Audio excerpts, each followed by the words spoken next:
Wassalatu wassalamu ala man la nabiyya ba'd. Falënderojmë Allahun subhanahu wa taala, paqja dhe mëshira qofshin mbi Muhamedit sallallahu alaihi wasallam, familjen, shokët e tij, si dhe mbi të gjithë ata që ndjekin rrugën e pejgamberit sallallahu alaihi wasallam deri në ditën e gjykimit.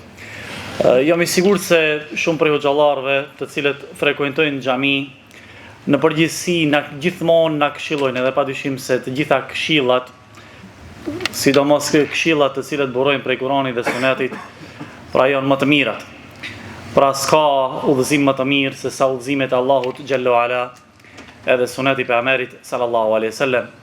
Meqense se jemi në 10 e fundit, pra disa këshilla të shkurta për shfrytëzimin e këtyre ditëve, për të cilët Allahu xhallahu ala ka thënë ayyaman ma'dudat, pra ditë të numëruara. Shumë shpejt kalojnë. Edhe krejt jemi dëshmitar të këtyre ditëve të cilët kaluan. Pra, thot i dërguari Allahut sallallahu alaihi wasallam, innamal a'malu bil khawatim. Veprat janë sipas përfundimit. Pra shumë prej neve kur kemi filluar ditët e para të agjerimit e kemi pat një far plani. Kemi thonë se do arrim këtë edhe këtë edhe këtë.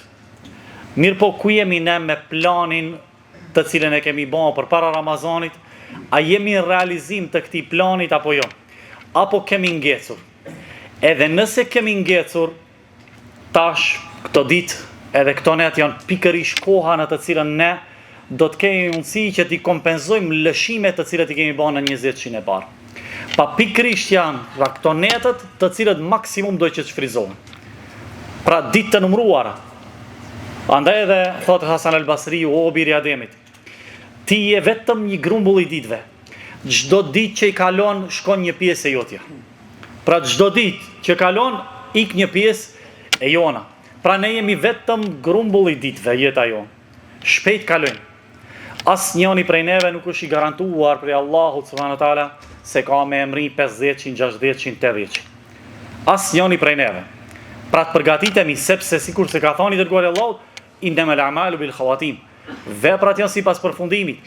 Si janë sipas ditëve të para ose fillimet të cilët janë fillimet hofshme.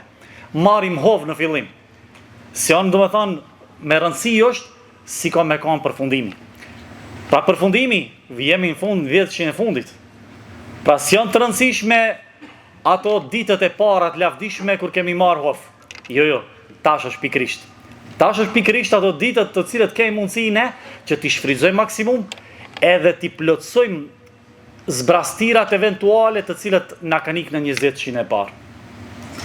Pra ta kemi parasysh hadithin e pejgamberit sallallahu alajhi wasallam, të cilin kemi mundësi ta zbatojmë në shumë gjëra, e sidomos në shfrytëzimin e këtyre netëve, në të cilët net pra është edhe nata e Kadrit, dhe lut Allahu xhallahu ala që ta arrim.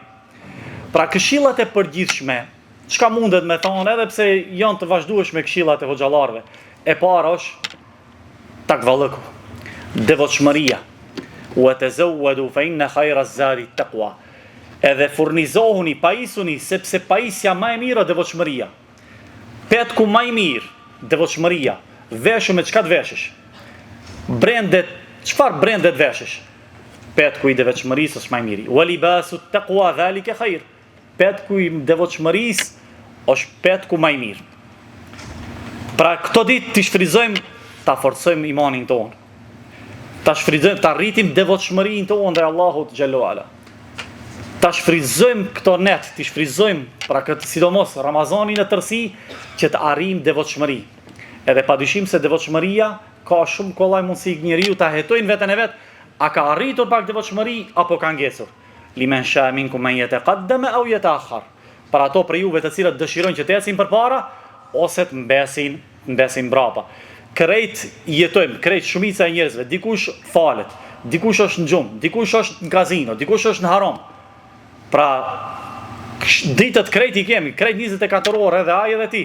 Mirë po dikush i kalon haram, dikush i kalon në adhurim, dikush i kalon në lexim Kur'anit, dikush në ibadet, dikush edhe në haram edhe në sende të cilët Allah subhanahu wa taala na ka ndaluar. Pra krejt i kemi mundësit, pra për ata të cilët dëshirojnë që të avancojnë, ose ata të cilët dëshirojnë që të mbesin. Kjo më varet prej neve, varet prej dëshirës tonë, a do të jemi ata që avancojnë, ecin përpara, apo do mbesin për atyre të cilët nuk ecin përpara, përkundrazi ecin mbrapa, edhe çdo lënje ibadete ose çdo ngarkim i shpinave tona me gjunohe, me harame, pra janë sende të cilët na çojnë mbrapa, nuk na çojnë përpara. Nuk ta shtojnë devotshmërinë. Devotshmëria shtohet me vepra të mira. Nuk shtohet me vepra të këqija. Përkundrazi me harame, njeriu dobësohet, paksohet devotshmëria.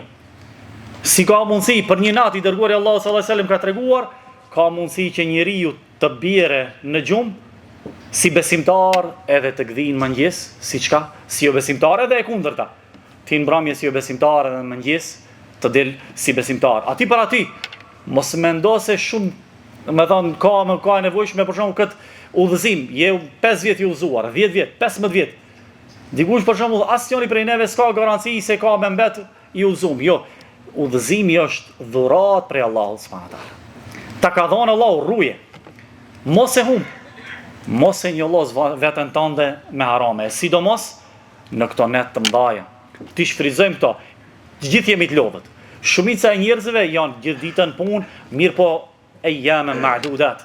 Ditë të numëruara, ditë të caktuara, ti shfryzojmë. Ti shfryzojmë në forcimin e imanit ton, sepse imani tek suneti, pra është diçka e cila shtohet me vepra të mira edhe paksohet me harame. Është një dua e bukur, edhe nuk do zgjatë ende më tepër. Është një dua e bukur, të cilën na e ka mësuar Allahu subhanahu wa taala, ku e tregon duan që e ka bëu Ibrahimi alayhis salam. Wala tukhzini yawma yub'athun. Yawma la yanfa'u malun wala banun illa man ata Allah biqalbin salim. Pra shumë bukur është duaja, sepse duat më të bukura, të cilët janë në Kur'an, edhe në sunetin e pejgamberit sallallahu alaihi wasallam. Mirë po me të vërtet duat më të bukura, më përmbledhëse, më të përgjithshme i ke duat për Amerike. Çka thot Ibrahimi alayhis salam? Wala tukhzini yawma yub'athun. Mosëm nënçmo në atë ditë të ringjalljes. Pra në atë ditë kur krejt njerëzit do të dalin përpara Allahut, sigur se ka thënë pejgamberi sallallahu alaihi wasallam, ju ka thënë sahabëve, tuhsharuna yawma al-qiyamati hufatan uratan ghurla. Do të ringjalleni në ditën e Kiametit. Lakuriq, këm zbathur edhe të pabërë sunet. Kur e kanë dëgjuar këtë hadith Aisha radhiyallahu anha, i është drejtuar pejgamberi sallallahu alaihi wasallam, i ka thënë: "O i dërguari i Allahut, po a nuk do e shikojnë njerëzit njëri tjetrin? Pra, do të ringjallen lakuriq." Pejgamberi sallallahu alaihi wasallam ja kthen: "O Aisha, trishtimi i asaj dite është më i madh se sa njeriu ta ketë dër ta shikojë dikon tjetër." Ndërsa çka thot Ibrahimi alayhis salam na tregon një dua madhështore, të cilën secili prej neve duhet ta bëj. Wala tukhzini yawma yub'athun. Mos më korrit, mos më nënçmo në atë ditë në të cilën do ringjallen. Do ringjallen krejt krijesat përpara Allahut xhalla wala. Kur secili ka me dhon përpara, më thon përgjigje përpara Allahut për veprat e veta. Edhe një shumë njerëz kanë mohabit. Ma li hadha al-kitabi la yughadiru saghiratan wala kabiratan illa ahsaha. Çka do thot njeriu? O Zot, shko është ky libri i cili skalon asnjë send im të vogël ose të madhe, vetëse e ka numëruar.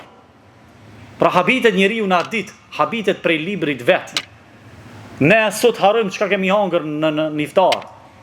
Kemi harruar gjithë çka kemi. Mirë po ai libër çka shkruaj nuk harron pa numëruar asnjë send.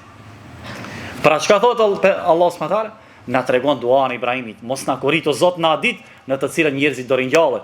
Se secili prej neve i ka veprat e mira, edhe e ka një vepër, edhe një sasi të veprave të cilat janë të këqija.